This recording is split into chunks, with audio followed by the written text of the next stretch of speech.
Sugeng Suparwoto klarifikasi laporan dugaan pelecehan seksual, saya tak melakukan yang dituduhkan. Tempo, CEO, Jakarta. Ketua Komisi VI DPR RI Sugeng Suparwoto mengklarifikasi soal percakapannya dengan mantan anggota DPR berinisial AFS yang membuatnya ini dilaporkan dalam kasus dugaan pelecehan seksual secara verbal. Ia mengungkapkan hal ini berawal dari percakapannya dengan AFS lewat pesan singkat pada Maret 2022. Pada tahun 2022 kurang lebih pada bulan Maret, sedangkan pelaporan atau pengaduan ke Bareskrim Polri konon pada tanggal 10 April 2023 yang lalu. Artinya, ada waktu lebih dari 1 tahun, inilah kejadiannya, kata Sugeng di Kompleks Parlemen, Senayan, Jakarta, Senin, 12 Juni 2023. Baca juga pengawasan ekspor pasir laut dinilai lemah. DPR curiga ada kelompok tertentu yang diperkaya. Sugeng menuturkan bahwa pada awalnya ia dan AFS yang merupakan rekan sesama kader partainya itu melakukan percakapan melalui sambungan telepon, kemudian berlanjut dengan percakapan pesan singkat via WhatsApp. Sebelum sampai rumah itu diskusi-diskusi melalui telepon. Begitu sampai rumah, sambungan handphonenya tidak bagus maka saya WhatsApp, WA-an, maka dia mau ketemu saya. Saya bilang saya sudah di rumah. Kalau mau ketemu,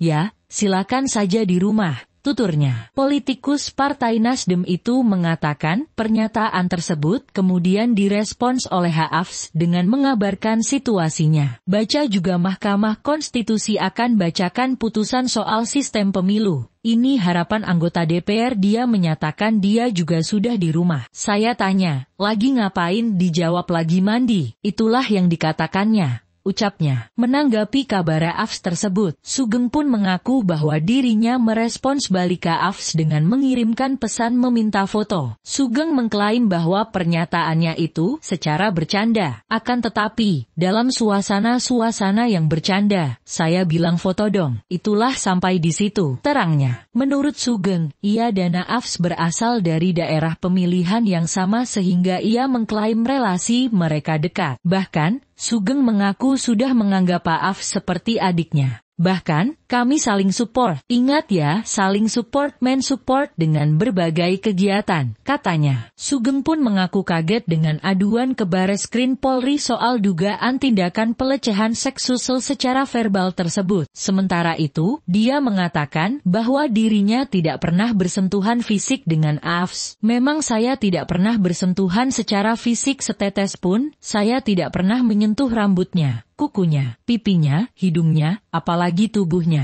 Akan tetapi, kan di-framing sedemikian rupa seolah-olah saya melakukan pelecehan seksual, ucap dia. Sugeng mengatakan, ujaran melalui pesan singkatnya kepada AFS itu bukan merupakan bentuk pelecehan seksual sebagai tudingan yang didapatnya. Ia pun mengaku akan menghormati hukum dalam soal kasus peniadaan agama. Saya tidak melakukan pelecehan sebagaimana disampaikan, yang dituduhkan. Ingat ya, namanya dituduhkan itu kan belum memenuhi unsur, kan begitu. Ada proses lain, apakah ini dilakukan? Dan yang pasti saya tidak menyebarkan itu, ini adalah chat-chat secara individual saja, kata dia. Kasus ini terungkap setelah AFS pada Jumat 9 Juni 2023 mengadukan Sugeng ke Mahkamah Kehormatan Dewan atau MKD DPR RI, Jakarta. Aduan itu menyoal pelanggaran kode etik berupa tindakan pelecehan seksual secara verbal. Teman-teman, hari ini kami di MKD menerima laporan dari Mbak AFS. Beliau orangnya hadir terkait dengan perkara yang sekarang viral di medsos media sosial, kata Wakil Ketua MKD DPR RI Habibur Rahman di Kompleks Parlemen, Senayan, Jakarta. Sementara itu, AFS mengaku bahwa dirinya turut melampirkan dokumen berisi pesan singkat sebagai alat bukti laporan aduannya. Sebelumnya, Wakil Sekretaris Jenderal Nasdem, Hermawi Taslim mengatakan akan menghormati proses hukum terhadap kader partainya, Sugeng Suparwoto atas pelaporan ke Bareskrim dan MKD DPR soal dugaan pelecehan seksual. Kan lagi di Bareskrim dan MKD. Kita hormati aja proses itu,